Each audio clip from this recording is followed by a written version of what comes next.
Good morning बच्चों। आज हम कक्षा 7वीं विषय सामाजिक विज्ञान नागरिक शास्त्र में हम लोग पढ़ेंगे अध्याय 2। ठीक है, हम लोग अध्याय 1 पढ़ चुके थे, क्वेश्चन आंसर भी मैं डाल चुकी हूँ। ठीक है, उसको लिख लेना।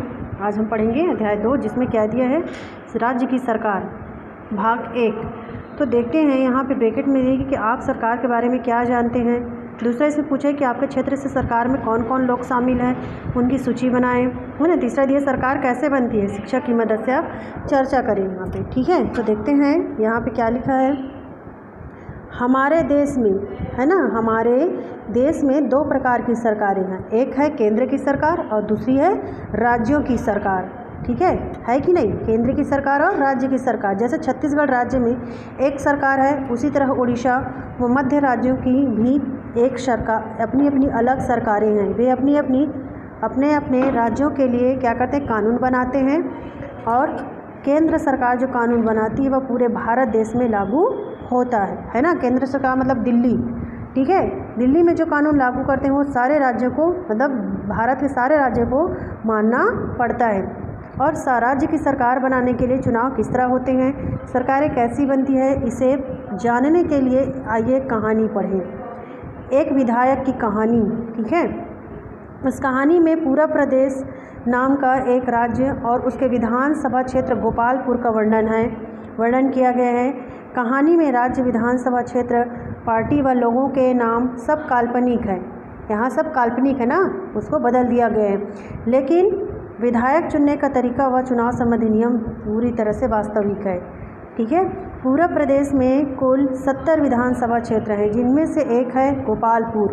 पूरा प्रदेश में अभी कुछ ही दिनों पहले विधानसभा के चुनाव हुए थे। इस चुनाव में कई राजनीतिक दलों ने क्या लिया था, भाग लिया था। और इन दलों में भारत दल व जनता मिशन मुख्य दल थे। गोपालपुर विधानसभा क्षेत्र से भी यही 2 मुख्य पार्टियां चुनाव लड़ रही थी। और यहाँ से भारत दल के राम प्रसाद और जनता मिशन दल से श्रीमती पल्लवी बाई चुनाव लड़ रही थी। ठीक है, तो देखते हैं कि चुनाव में कई उम्मीदवार चुनाव लड़ते हैं।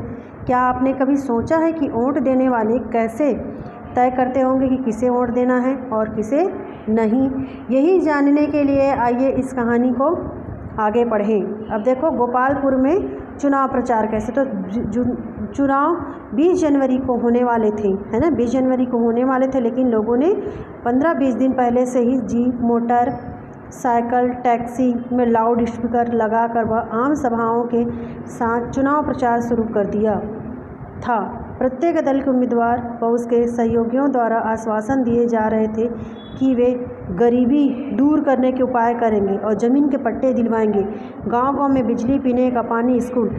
जब हमारे यहाँ चुनाव होती है ना, आप लोग अक्सर देखे होंगे जो उम्मीदवार खड़ा रहता है चुनाव में, वो कई सारे मतलब हमें वादे करते रहते हैं कि मैं नालियाँ बनवाऊंगा, मैं सड़कें बनवाऊंगा, मैं बिजली के खंभे लगवाऊंगा, है ना। कहते हैं कि नहीं कि मैं घर का पट्टे दिलवाऊंगा, बिजली का बिल कम करवाऊंगा।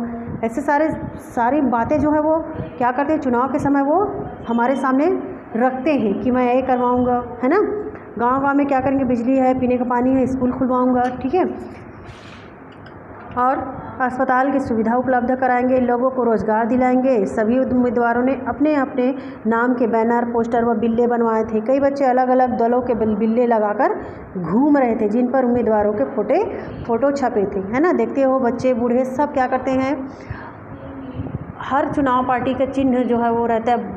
लोग क्या, उम्मीदवार के लोग क्या है, दल के लोग क्या बांट के चले जाते हैं सब में, है ना, मोहल्लों में, सबके घरों में देते हैं। तो बच्चे क्या कर लेते हैं, लगा लेते हैं, है ना। और जब पार्टियां जो है वो रैली निकालती हैं तो क्या करते हैं, वैसे ही अपने झंडे पकड़ लेते हैं, है ना, बिल्ले लगा लेते हैं और फिर रैलियों में शामिल होते हैं। ठीक है, अब देखो पल्लवी बाई की आम सभा।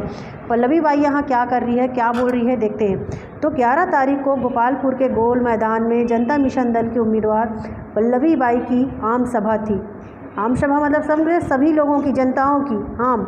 ठीक है, तो सभा में जनता मिशन दल के दूसरे बड़े नेता भी थे और सभा में एक पर्चा बांटा गया जिसमें पल्लवी बाई का फोटो व उनकी पार्टी का चुनाव चिन्ह भी छपा हुआ था।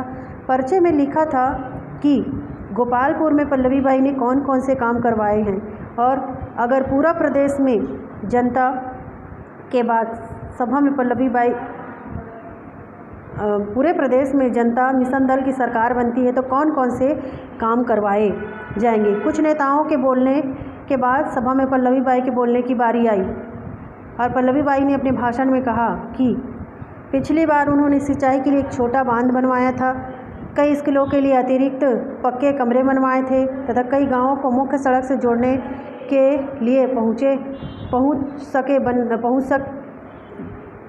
पहुंच सड़कें बनवाई थी। उन्होंने कहा कि यदि आप लोग मुझे जिताएंगे और मेरे दल की सरकार बनेगी तो इस क्षेत्र की आवश्यकताओं के अनुसार स्कूल, अस्पताल, पीने का पानी आदि सुविधाएं जो है क्या करेगी वो उपलब्ध करवाई जाएगी। साथ ही गोपालपुर में कई बड़े कारखाने भी लगवाए जाएंगे।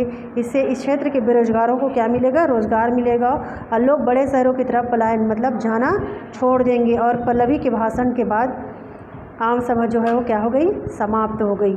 चाय की एक दुकान पर कुछ लोग आपस में बातें कर रहे थे। एक आदमी कह रहा था, इस बार भारत दल तो जाएगा क्योंकि सिवाय महंगाई बढ़ाने के इस पार्टी की सरकार ने और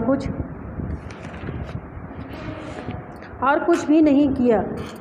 एक दूसरे व्यक्ति ने कहा, जनता मिशन दल से तीर मारे हैं। तो तीसरे ने कहा, महंगाई सिर्फ पूरा प्रदेश में ही नहीं बढ़ी है, पूरे देश में बढ़ी है। किसी और ने कहा, महंगाई बढ़ी लेकिन मजदूरी उतनी ही है। एक और व्यक्ति ने कहा, सूखा पड़ने पर पिछली सरकार ने कोई उपाय नहीं किए थे। तभी चाय की दुकान पर एक नया व्यक्ति आया। वह बहुत उत्सुकता से बताने लगा कि फुलबस्ती में भारत दल के लोग कंबल बांटते पकड़े गए हैं। अरे तो क्या हुआ, जनता मिशन दल वालों ने भी तो गाजर गली में साड़ियाँ बांटी थी, किसी और ने जवाब दिया। इस प्रकार चुनाव प्रचार चला और 18 तारीख की शाम को चुनाव प्रचार का शोरगुल शांत हो गया। यहाँ देख रहे हो तस्वीरों में, है ना, कैसे पल्लवी बाई जो है वो आम सभा कर रही है। यहाँ लोग जनता हैं, ठीक है। ऐसे ही आप लोग हकीकत में भी देखे होंगे, वास्तविक भी देखे होंगे, है ना। कहानी के अनुसार यहाँ पे देखिए पूरा प्रदेश राज्य में कितने विधानसभा क्षेत्र हैं यहाँ पे पूछा गया है ना। तो देखते हैं यहाँ विधानसभा। आपने कक्षा 6वीं में पढ़ा था कि ग्राम पंचायत के चुनावों के लिए हर ग्राम पंचायत को कई वार्डों में बांटा जाता है तथा हर वार्ड से एक पंच का चुनाव होता है। पंचायत के वार्डों की तरह ही विधानसभा के लिए पूरे राज्य को अलग अलग क्षेत्रों में बांटा गया है। तो पंचायत के वार्ड में तो केवल 50 से 100 मतदाता होते हैं, परंतु एक विधानसभा क्षेत्र में 1 लाख या उससे भी अधिक मतदाता होते हैं। लोग कई गांवों और कस्बों में रहते हैं। बड़े बड़े शहर तो कई किलोमीटर तक फैले होते हैं, उनमें कई लाख लोग रहते हैं। इसलिए बड़े शहरों में 1 से अधिक विधानसभा चुनाव क्षेत्र होते हैं। जैसे रायपुर में 4 विधानसभा क्षेत्र हैं। हर विधानसभा चुनाव क्षेत्र से एक विधायक चुना जाता है। पूरे छत्तीसगढ़ राज्य में 90 विधानसभा क्षेत्र हैं। अब यहाँ पे दिया गया देखो, छत्तीसगढ़ विधानसभा क्षेत्र, विधानसभा क्रमांक एवं जिला, ये सारे दिए हुए देख सकते हो आप, है ना। दिया है कि नहीं दिया है। यहाँ पे हमारे बिलासपुर का नहीं है, यहाँ होगा बिलासपुर का, ठीक है। ये दिख रहा है आपको, मरवाही आएगा बिलासपुर में, कोटा आता है बिलासपुर में, लोरमी भी मुंगेली है ना, और यहाँ तखतपुर भी बिलासपुर में है, बिल्हा भी बिलासपुर मुंगेली, ठीक है, मस्तूरी बिलासपुर, ये सारे सब क्या है विधानसभा क्षेत्र हैं, ठीक है। पूरे 90 सीट यहाँ पे है, देख रहे हो आप, ठीक है। ये छत्तीसगढ़ के नक्शे हैं। इस नक्शे को आप लोग कॉपी में बनाना, ठीक है। और यहाँ से हम कल पढ़ेंगे प्रतिनिधि से, ठीक है।